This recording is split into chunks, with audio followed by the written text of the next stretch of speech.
വിൻമൂൺ presence BMC Gloria 2024 മറ്റൊരു എപ്പിസോഡിലേക്ക് ഏവർക്കും സ്വാഗതം. ഇന്നത്തെ നമ്മുടെ വിശിഷ്ടാതിഥി ശുശ്രൂഷകനായിട്ടുള്ള ബ്രദർ ജെൻസൺ ഫെർണാണ്ടസ് ആണ്. എത്രയും സ്നേഹത്തോടെ ബ്രദർ ജെൻസനെ സന്ദേശം നൽകാനായി ക്ഷണിച്ചുകൊള്ളുന്നു.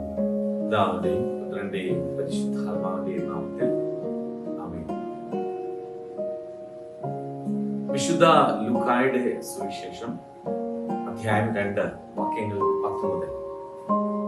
അവർ വളരെ ഭയപ്പെട്ടു. ദൂതൻ അവരോട് പറഞ്ഞു, ഭയപ്പെടേണ്ട, ഇതാ സകല ജനത്തിനും വേണ്ടിയുള്ള വലിയ സന്തോഷത്തിന്റെ സദ്വാർത്ത ഞാൻ നിങ്ങളെ അറിയിക്കുന്നു. ദാവീദിന്റെ പട്ടണത്തിൽ നിങ്ങൾക്കായി ഒരു രക്ഷകൻ, കർത്താവായ ക്രിസ്തു ഇന്ന് ജനിച്ചിരിക്കുന്നു. ഇതായിരിക്കും നിങ്ങൾക്ക് അടയാളം: പിള്ളക്കച്ച കൊണ്ട് പൊതിഞ്ഞ് പുൽത്തൊട്ടിയിൽ കിടത്തിയിരിക്കുന്ന ഒരു ശിശുവിനെ നിങ്ങൾ കാണും. പെട്ടെന്ന് സ്വർഗീയ സൈന്യത്തിന്റെ ഒരു വ്യൂഹം ആ ദൂതനോട് കൂടെ പ്രത്യക്ഷപ്പെട്ട് ദൈവത്തെ സ്തുതിച്ചുകൊണ്ട് പറഞ്ഞു, അത്യുന്നതങ്ങളിൽ ദൈവത്തിന് മഹത്വം, ഭൂമിയിൽ ദൈവകൃപ ലഭിച്ചവർക്ക് സമാധാനം. ഈശോയിൽ പ്രിയപ്പെട്ടവരെ, ക്രിസ്തുമസ് എന്ന് കേൾക്കുമ്പോൾ തന്നെ നമ്മുടെ മനസ്സിലെല്ലാം ഡിസംബറിന്റെ തണുപ്പ്, ഒരു കുളിര് എപ്പോഴും അനുഭവപ്പെടും. ഇന്ന് ഈ കുളിര് ആദ്യം അനുഭവപ്പെട്ടത് ആർക്കാണ് എന്ന് നാം സുവിശേഷത്തിൽ കാണുകയാണ്. ആടിനെ മേച്ചുകൊണ്ടിരുന്ന ഏതാനും ആട്ടിടയന്മാര് ആ രാത്രിയില് അപ്രതീക്ഷിതമായിട്ട് പതിവില്ലാത്ത ഒരു വലിയ പ്രകാശം അവർ കാണുകയും അവിടെ ദൈവദൂതന്മാരെ അവർ കേൾക്കുവാനും ഇടവരികയാണ്. അവിടെയാണ് ഒരു വലിയ സന്ദേശം, സകല ജനത്തിനു വേണ്ടിയുള്ള, ലോകം മുഴുവനും വേണ്ടിയുള്ള, വരാനിരിക്കുന്ന തലമുറകൾക്ക് വേണ്ടിയുള്ള ഒരു സന്ദേശം ദൈവദൂതന്മാർ അവരെ അറിയിക്കുന്നു. അതിപ്രകാരമാണ്, ഇതാ നിങ്ങൾക്കായി ഒരു രക്ഷകൻ ഇന്ന് ജനിച്ചിരിക്കുന്നു, മിശിഹ ക്രിസ്തു. ഇനി ദൈവദൂതന്മാര് ആ ആട്ടിടയന്മാർക്ക് നൽകുന്ന അടയാളമാണ് ഏറെ ശ്രദ്ധേയം. പിള്ളക്കച്ചകൾ കൊണ്ട് പൊതിഞ്ഞ ഒരു ശിശുവിനെ നിങ്ങൾ പുൽത്തൊട്ടിയിൽ കിടത്തിയിരിക്കുന്നത് കാണും. പഴയ നിയമത്തില് നാം കാണുക, ദൈവം മനുഷ്യന് തന്റെ തന്നെ ഛായ നൽകി തോൽവി സമ്മതിക്കുന്നതാണ്. എന്നാൽ പുതിയ നിയമത്തിൽ ആ തോൽവി ഏറ്റെടുക്കാൻ മനസ്സില്ലാത്ത ഒരു ദൈവം മനുഷ്യന്റെ പ്രകൃതം സ്വീകരിച്ചുകൊണ്ട് വിജയം വരിക്കുന്നതാണ്. പ്രിയപ്പെട്ടവരെ, ഇതാണ് ക്രിസ്മസിന്റെ സന്ദേശം. ക്രിസ്തുവിന്റെ ഈ രക്ഷാകരമായ ജനനം ദൈവത്തെ, ദൈവസങ്കല്പങ്ങളെല്ലാം മാറ്റിമറിക്കുന്നതാണ്.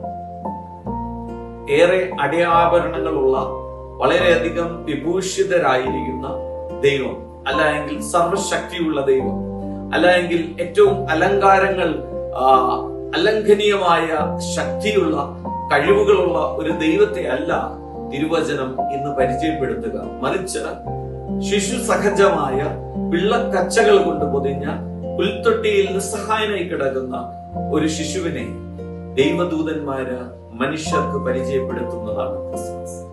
നമ്മളുടെ ബലഹീനതകളില്, നമ്മളുടെ വേദനകളില്, നമ്മുടെ സങ്കടങ്ങളില്, നമ്മുടെ നിസാര ദുഃഖങ്ങളിലെല്ലാം നമ്മളോടൊപ്പം ആയിരുന്നുകൊണ്ട് നമ്മെ തിരിച്ചറിയുന്ന, നമ്മെ മനസ്സിലാക്കുന്ന ഒരു ദൈവസങ്കല്പം, സങ്കല്പമല്ല, ഒരു സത്യം, ഒരു യാഥാർത്ഥ്യം തിരുവചന ഗ്രന്ഥം വെളിപ്പെടുത്തുന്നതാണ് ക്രിസ്മസ്. ഇന്ന് നാം കാണുന്ന അല്ലെങ്കിൽ കേൾക്കുന്ന ഈ ആദ്യ സന്ദേശം സ്വീകരിക്കുന്നത് പോലും വെറും ആട്ടിടയന്മാരാണ്. പ്രിയപ്പെട്ടവരെ, നാം ഒരു സത്യം മനസ്സിലാക്കണമെന്ന് ദൈവത്തിന് നിർബന്ധമുണ്ട് എന്നതാണ് ഈ മനുഷ്യാവതാര കഥയിലെ ഈ സംഭവങ്ങളെല്ലാം വിരൽ ചൂണ്ടുന്നത്. അതൊന്ന് കൃത്യമായി പരിശോധിച്ചാൽ കാണാൻ സാധിക്കും. വളരെയധികം നിസ്സഹായരായ ഒരു അമ്മയും ഒരു ഭാര്യയും ഭർത്താവും, മറിയവും ഔസേപ്പും, അതാ എല്ലാം സത്രത്തിൽ പോലും ഇടം കിട്ടാതെ നിസ്സഹായത നടുവിൽ, നിസ്സഹായതയുടെ ഒറ്റപ്പെടലിന്റെയും നിരാകരണങ്ങളുടെയും എല്ലാം നടുവിൽ പരിശുദ്ധ കന്യാമറിയം ഈശോ മിശിഹായുടെ മുഖം ദർശിക്കുന്നു. പിന്നീട് അങ്ങോട്ട് വേദനകളുടെയും സങ്കടങ്ങളുടെയും ഒക്കെ നടുവിൽ, പാപത്തിന്റെയും ശാപത്തിന്റെയും നടുവിൽ മനുഷ്യകുലം മുഴുവനും ഈ ദൈവമുഖം ദർശിക്കുന്നുണ്ട്. ആ ക്രിസ്തു ദർശനമാണ് ക്രിസ്മസ് എല്ലാവർക്കുമായി നൽകുന്നത്. ക്രിസ്മസ് അങ്ങനെയുള്ളവർക്കാണ് എന്നുകൂടെ ഈ മാലാഖമാര് പറഞ്ഞു വെക്കുന്നുണ്ട്. കൃത്യമായിട്ടും അവര് പറയുകയാണ്, ഭൂമിയിൽ ദൈവകൃപ ലഭിച്ചവർക്ക് സമാധാനം. ദൈവത്തിന്റെ മഹത്വവും അതോടൊപ്പം തന്നെ ഈ ജനനത്തിലെ ദൈവത്തിന്റെ മഹത്വവും അതോടൊപ്പം തന്നെ ഭൂമിയില ഇതെല്ലാവർക്കും ഉള്ളതല്ല, പകരം ദൈവകൃപ ലഭിച്ചവർക്കാണ്. ആർക്കാണ് ഈ ദൈവകൃപ ലഭിക്കുക? ആർക്കാണ് ഈ ദൈവകൃപ ലഭിക്കുക എന്ന് കൃത്യമായും നാം തിരുവചനത്തിൽ മുഴുവൻ കാണുന്നുണ്ട്.